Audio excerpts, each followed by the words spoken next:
Okay, this video is the second video, and I'm using the Sigma 16 to 28 right now. And I got dynamic active stabilization. I did go to the Sigma website about a month and a half ago, downloaded some firmware update to make this lens be more stable than it was. So let's try it out. Walking around, I'll be using two lenses.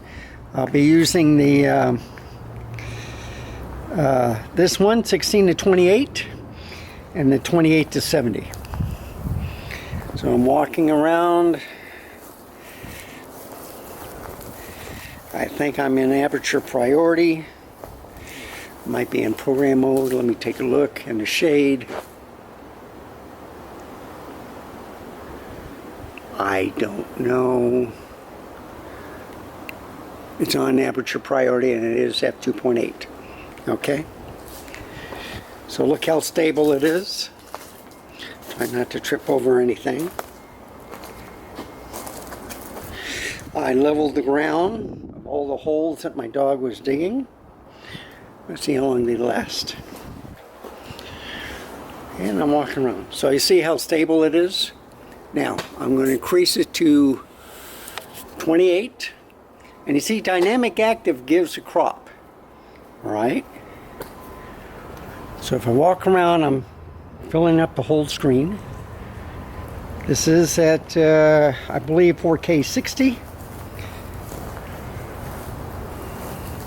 And I can't see. That's one thing I don't like. Yeah, it's 4K 60. I don't like the LCD screens that Sony has. I like that 4-inch Nikon ZR 4-inch screen, but I'm going to wait to get it because I want to hear to see if there's any overheating issues. Yes, a lot of people have done a lot of things with this camera. It's like a Z6 but without an EVF, but a bigger LCD screen. It's supposed to be 1000 nits, which is good, but I still need an EVF on the outside, you know, to take pictures. But a lot of people, they use just the LCD screen, so who knows. And I don't usually use the ProRes stuff, and you know, I've been doing like the 10-bit H.265, but if the Nikon ZR, and I've used the 12-bit on the Nikon Z6 III, if that red looks good, I'll get me one. But anyway, this is dynamic active stabilization. I'm going back to 16. I'm going to do a twirl. This is at 28 millimeters, okay?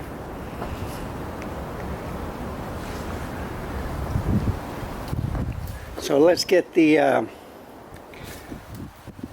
28 to 70 next for Sigma. It looks pretty stable, folks.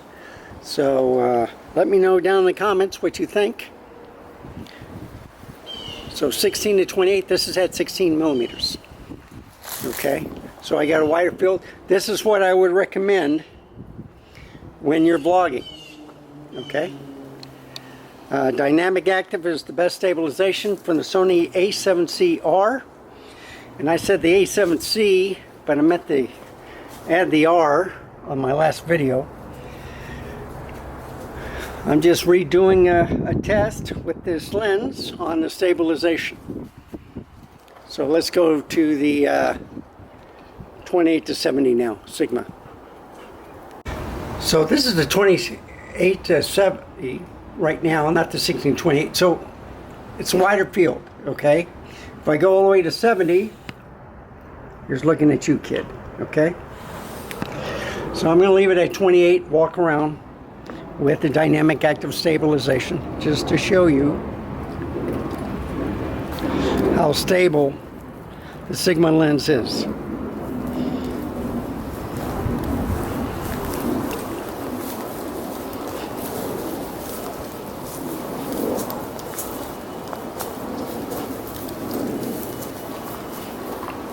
So you see, I'm taking the full screen, okay, and basically it's like a 42, I think, you know, with the 1.5 crop with the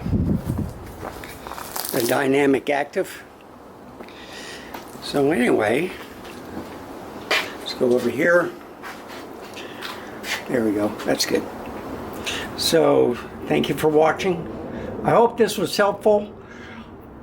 The download of the firmware update made the difference in the world. It is stable.